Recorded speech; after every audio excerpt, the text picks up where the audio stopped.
Can you hear me honestly? Okay, yeah, sir. Okay, I'll try to start. So, the topic for the group discussion is, are beauty contests liberating women?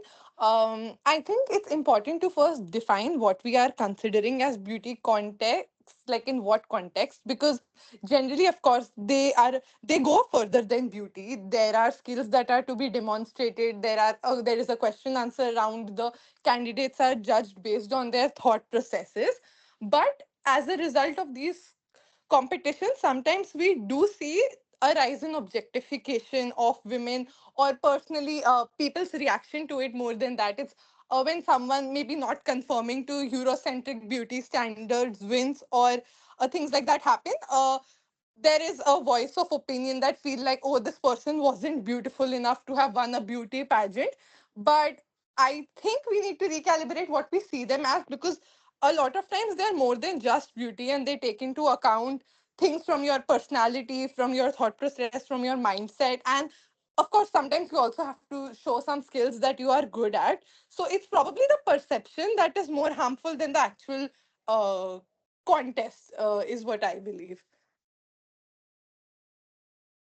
Plus, I agree to your point, and I also feel that people don't realize the amount of dedication and the hard work that goes behind putting up an effortless show. When you look at a beauty contest, it seems like, okay, she's just walking. The person is just walking across a ramp, right?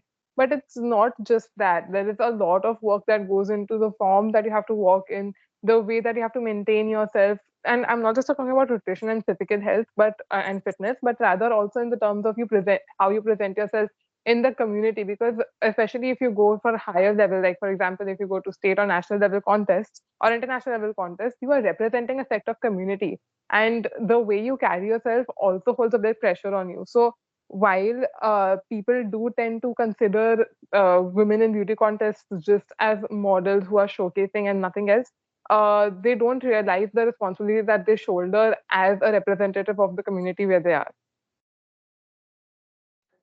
Yeah, I actually agree to all of what you've said. And specifically, because if someone was to actually see the backstories or listen to some contestant talks about the number of hours they have actually spent trying to perfect their walk, like even if it's just walking on a ramp, it takes so much effort and so many months of practice to actually get that right. Like there is everything from posture to how much you're supposed to smile. Like all of these things are not things you are born with. Like it's not just a contest that checks, oh, you were born beautiful so you'll get through it.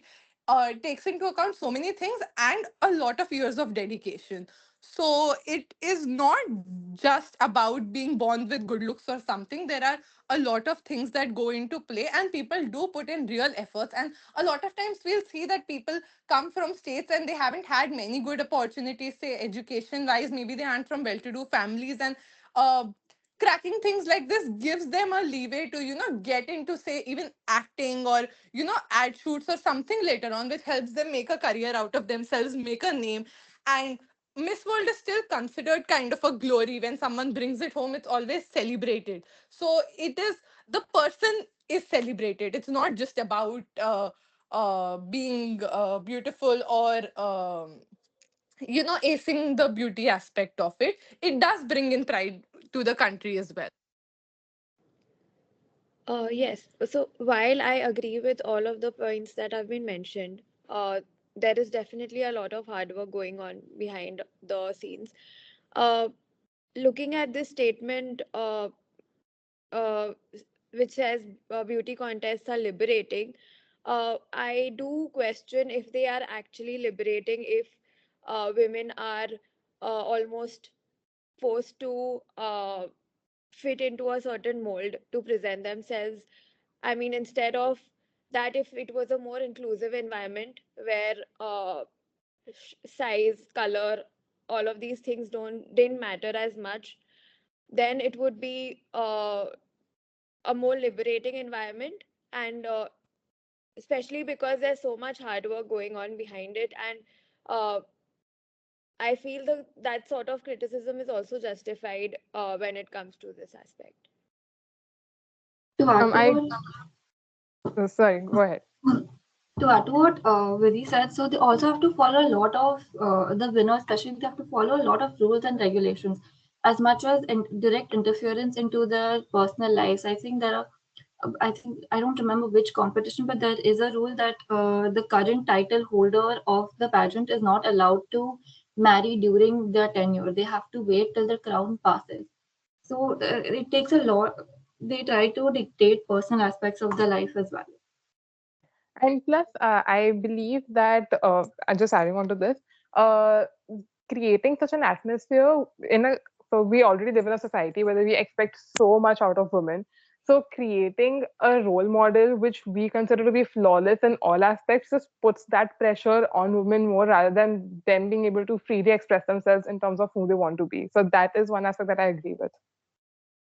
Yeah, and especially to like the kind of pressure people put generally on girls who are younger, who look at it and feel a certain way that, oh, I'm supposed to look this certain way, like Vidhi was talking about, the unrealistic beauty standards that fall into where we probably don't celebrate diversity so much. Like, I remember seeing a post this year when someone who was conventionally good looking and white won, people were celebrating, oh, we finally have a real winner and not one of those diversity hires. So that is a very, like, that just makes people obviously feel less than, especially young little kids who obviously get affected by it, and then it sets a tone in the media of what is considered good looking, what is not. That definitely adds into it. So many people start starving themselves to look a certain way. That is definitely one thing that is detrimental.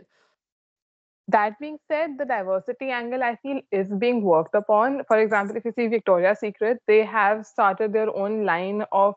Uh, so Victoria's Secret is known for their gorgeous models, right? But they have started their own line of oversized clothes, whereby they have women who are from different sizes, different races, who are wearing the Victoria's Secret wings and walking the ramp. So while that might not have percolated as much to the beauty contests as of now, it is a change that I believe is coming into the future.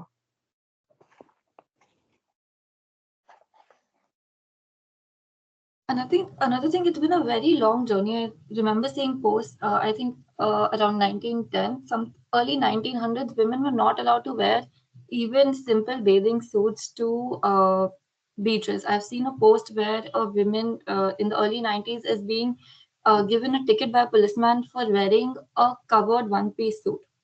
So compared to that, as uh, pageants got famous, women were more freely allowed to wear something such as swimsuits itself on national television, international television. So in that aspect, it has to some degree helped the liberation. But again, recently, what happened was, I think, one of the pageants removed their compulsory round, swimsuit round and a night evening gown round. So the evening gown, what led to a lot of outcry on social media was removing of the swimsuit round, not because of liberation. There wasn't an imposition that you're not allowed to wear. It became a choice. It became an option that you can if you want to. In this aspect, people started objecting to this. Uh, that why are you disallowing it? In my point of view, this was a little bit of objectifying women. So, but yeah, if they did disallow not disallow, but if they gave the choice to the women to choose whether they want to wear the swimsuit or not, that is a form of liberation, right? To give the choice to the woman that she did not have for so long. So that is, in that sense, the contest organizers were working towards liberating women. The perception of the people, though, might be skewed. So that is something that we need to work on as a society. But to blame the contest for that specifically would be a little questionable. No, no, I'm not blaming the contest. It's very good on the contest part that they have removed this round entirely. It has become an option. Even for the night evening gown, you are allowed, the round still exists. There's no particular dress code. Now you're allowed to freely wear whatever you want. You don't have to wear a night gown particularly. So on the contest part, it is a step in the right direction. I believe although these contests are moving more towards intellect and social awareness and things like that, and they want the common crowd to look up to whoever the winner is and their ideologies. But still, and as Snigdha mentioned, the uh, brands like Victoria's Secrets and all are slowly becoming inclusive, but I still feel they don't go into the conventional body type arena yet, which is the common crowd. And even the plus size models and all are very they're not the kind of bodies that you have generally, like the general normal crowd people have. So I some brands do have started picking that part up, but I think still there's a lot in this space, and there's still a lot of fitting into the mold happening, and I think it'll still take a very long time for that to go, and especially in the bigger contests like Miss World, Miss Universe, those contests where still there is a lot of conventional beauty happening, and So that's the choice. So for the Victoria's Secret aspect, the reason why they use so many plus size models is because the primary market is in the USA, and in USA, obesity is a very big problem, right? So a lot of people there actually are uh, falling into that plus size category that the models are walking on the ramp are. In India, that is not the same because our bodies are biologically a little different. Our standards for obesity are also a little different. But yeah, uh, it will take some time for us to get there where everyone is comfortable being who they are on the ramp, but it is a step forward.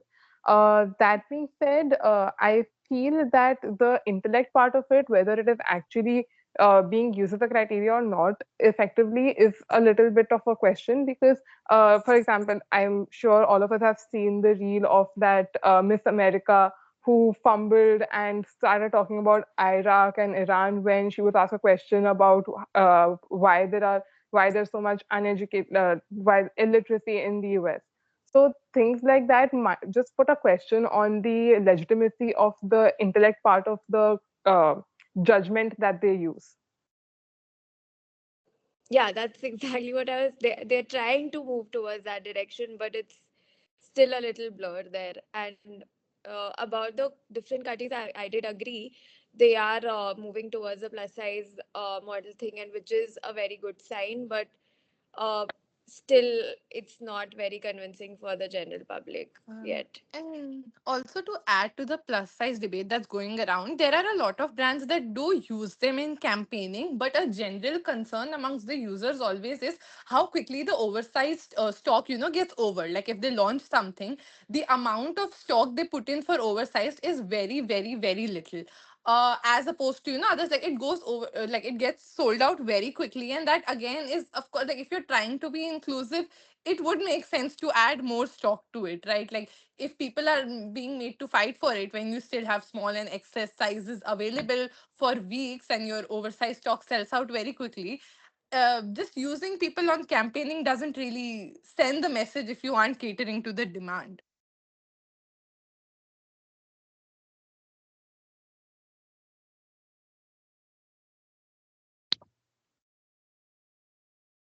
Well, I agree about most of the points about this industry, specifically the beauty pageants for the adults. Moving to a little towards the beauty pageants which are hosted for teenagers, even children, I do think they're very toxic.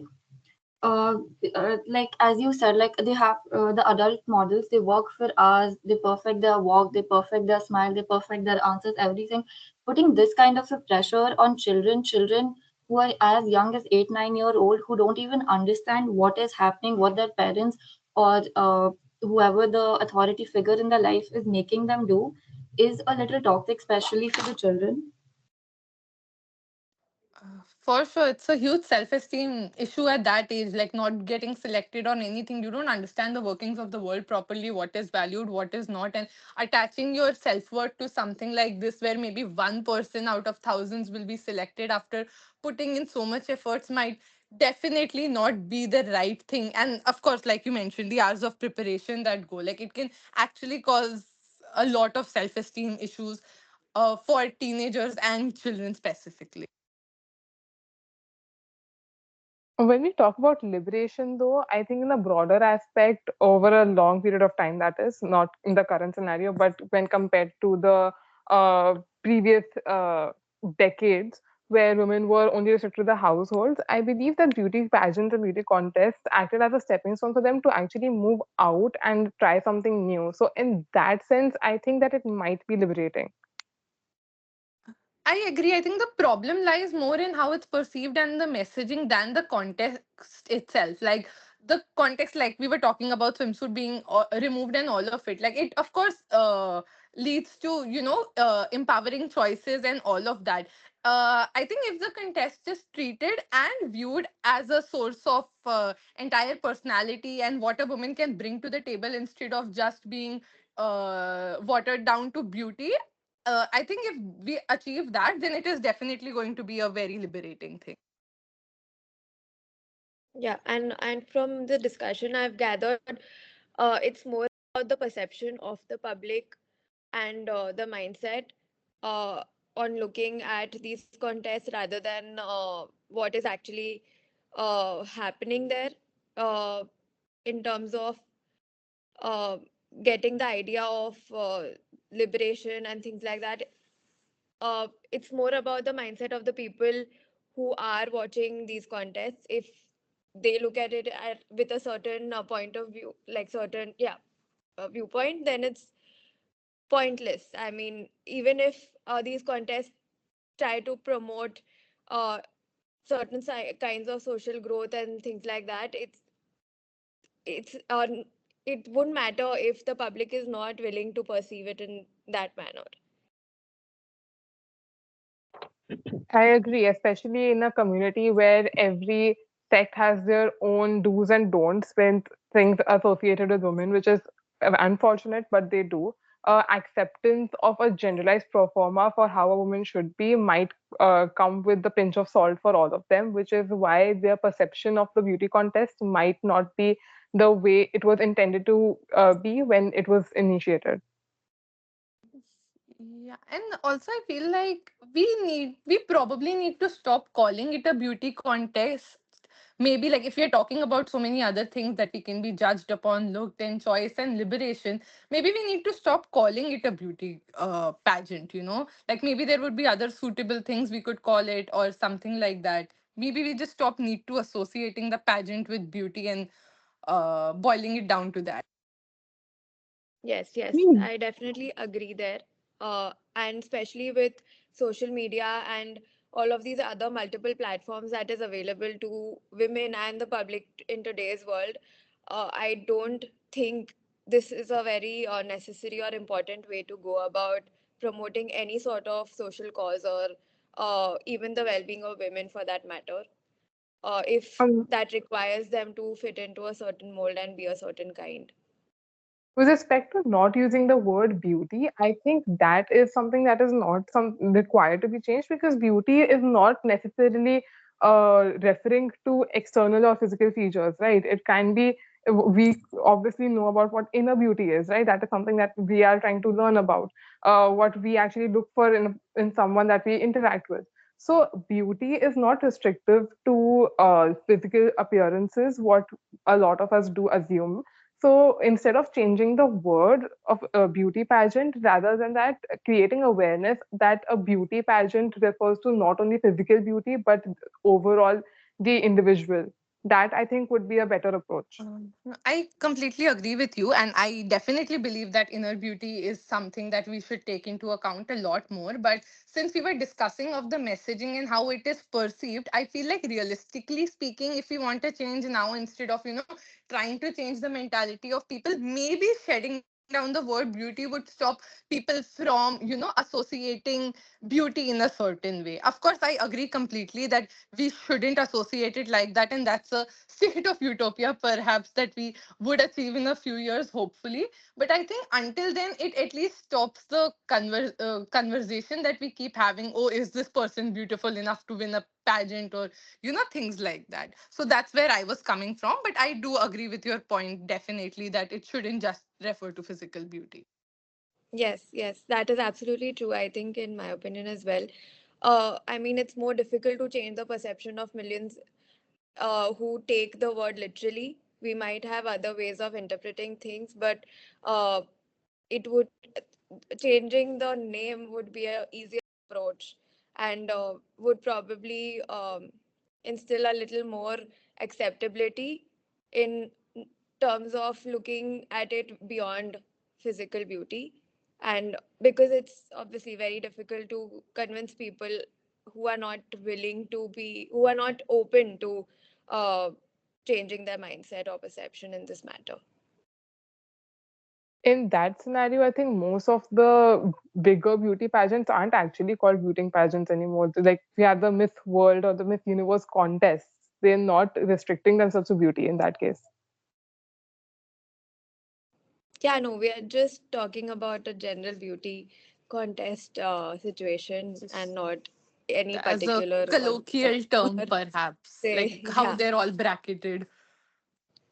Okay, okay, let's stop here. Each one of you just quickly think about two ways that beauty contests are liberating women and two ways that they are not liberating women. It can be from the discussion you just had, and you just give out those two, two things which show that beauty contests are liberating and two which show that they are not liberating. Okay, and make it very short. Your Honor,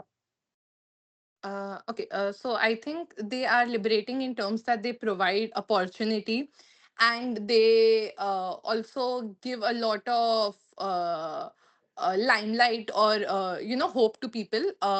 And I think they are not liberating in the sense that they cause a huge self-esteem to people who might not win it. And second thing, I feel like sometimes they do lead to unnecessary objectification of it. Ayushi,